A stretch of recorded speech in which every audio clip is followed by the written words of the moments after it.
Hi everyone, Alex here. Thank you for joining me for That CNFT Show episode 10. I spent a lot of time editing this morning already, so it's just going to be a quick update this afternoon. One thing I wanted to thank everyone for is that this weekend I surpassed 100 subscribes on YouTube and 400 followers on Twitter. So in honor of both of those things, I have a giveaway going on my Twitter page. It's the pinned tweet on Twitter, and I have it right here. And that's going to be running until Tuesday early afternoon. And I just wanted to thank everyone in the community. Everyone has been very welcoming. Thank you for the likes and shares and subscribes. And I can't believe that in only 3 weeks I've gotten as far as I have. And it's 100% due to the people that I've met, the relationships that I've made. And it's a super exciting topic. And I've found lots of people who are just as into it as I am. And to be honest, I've never felt like this part of a community online before. And everyone wants to lift one another up. Everyone wants to help one another out. And I've gotten any of the success that I've gotten has been because of the kindness and generosity of other people in the community. So thank you very much for that once again. On that note, however, if you're new to the NFT space or CNFTs in particular, I apologize for the clickbaity headline and episode title, but there are some reasons that you need to be cautious before jumping into every CNFT project that comes out. So every morning I post a list of that day's mints, and there's on a quiet day 4 or 5, and usually on the weekends upwards of 20 drops in any day. So there's always new projects coming out. Some of those are iterations on already established projects, but I wanted to bring to light a couple of caveats. If you're new, things to look out for before you spend your money.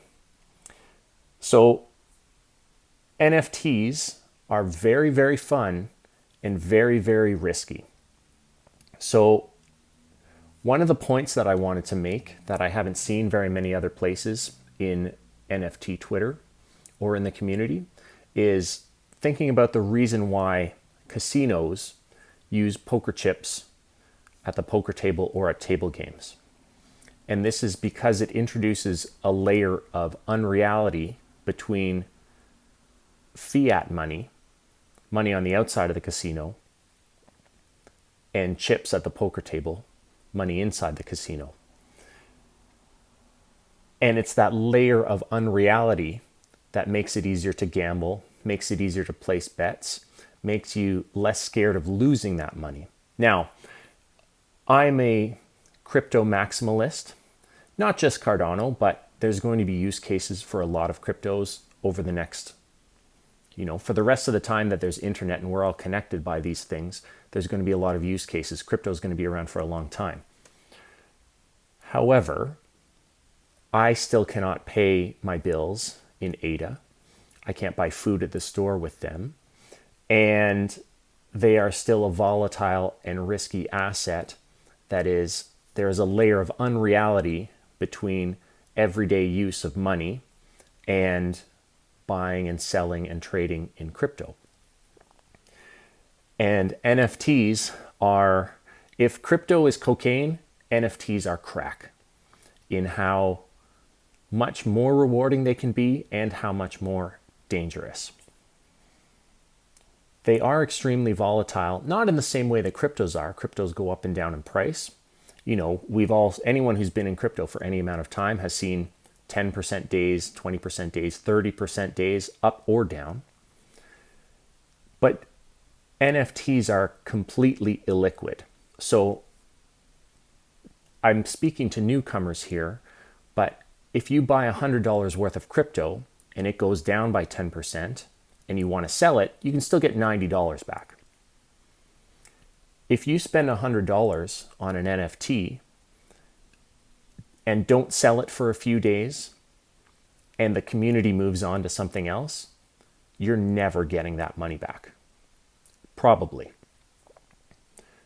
So the illiquidity and the speed at which the community moves past some of these projects, if you're in this to buy something and you think that everything you're going to buy is immediately going to be able to be resold for more, that's probably not going to happen. Even the more successful people that I know in this space, they have winners and then they probably have a bunch of losers, meaning something they picked up cheap, something that they thought was going to be big but wasn't, something that had a lot of hype around its release and then immediately petered out, and you're stuck with those things in your wallet forever. So I wanted to point out a couple of resources that other people have put up on Twitter this weekend and give you a couple of my own tips. Now, I don't follow these 100% myself. I have fallen into some of these traps myself, but if I can help someone not fall into some of these the way that I did when I first got into NFTs, I want to help people new to this space avoid some of the mistakes that I have. So the first thing you should do, obviously, is set a budget and stick to it. So there should be some amount of your crypto portfolio that's set aside for buying and selling NFTs. So whether that's a set amount, that's what you're going to work with for as long as you can, or you dollar cost average, crypto cost average a portion of your portfolio to be set up as your NFT budget. You need to stick to that.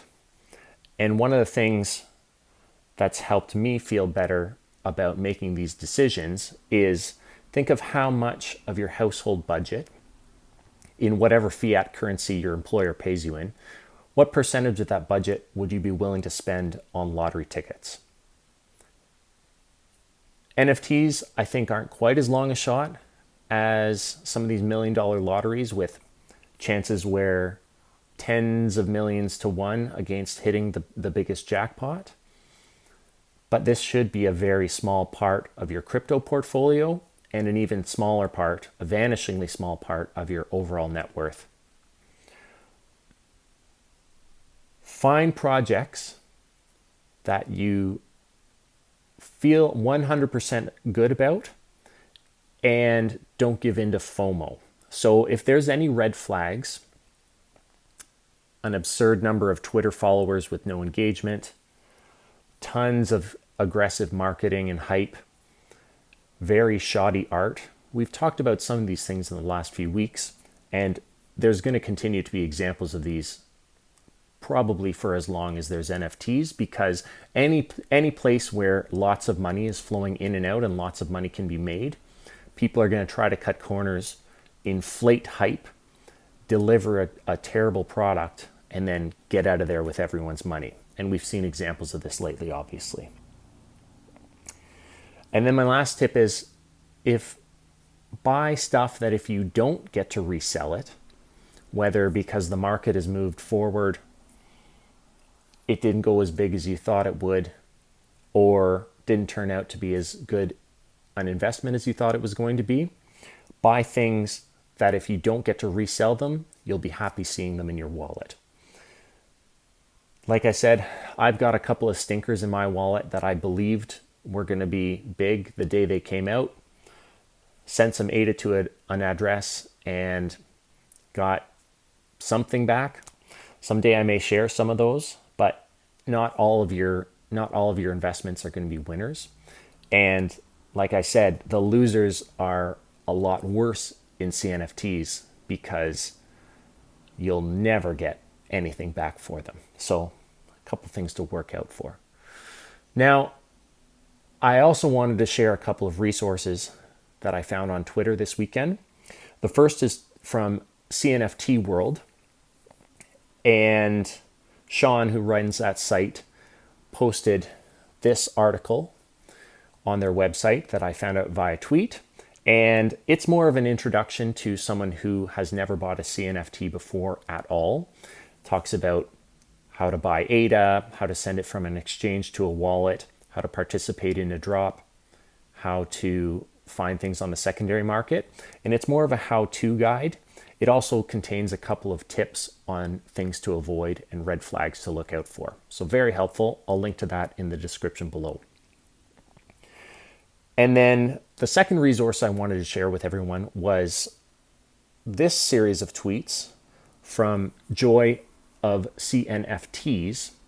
And it's a bit of a read. Obviously, Twitter is not the best medium for a long article of this type, but it's a 24 tweet list of things to look for and things to avoid when trying to decide what projects you should buy into. So I hope you enjoy both of those. Take the time to read them and take a minute when you're going to decide whether to buy something. Take a minute to decide whether it's right for you, whether it's right for your budget, whether it's right for your aesthetic preferences, whether you fit with a community. These are all really important things, because the last thing I want for everyone, the last thing I want for myself, is to be stuck with something I'm never going to get rid of. And every time I look at it in my wallet, I regret it. And I have a few of those. So that's it for today for me.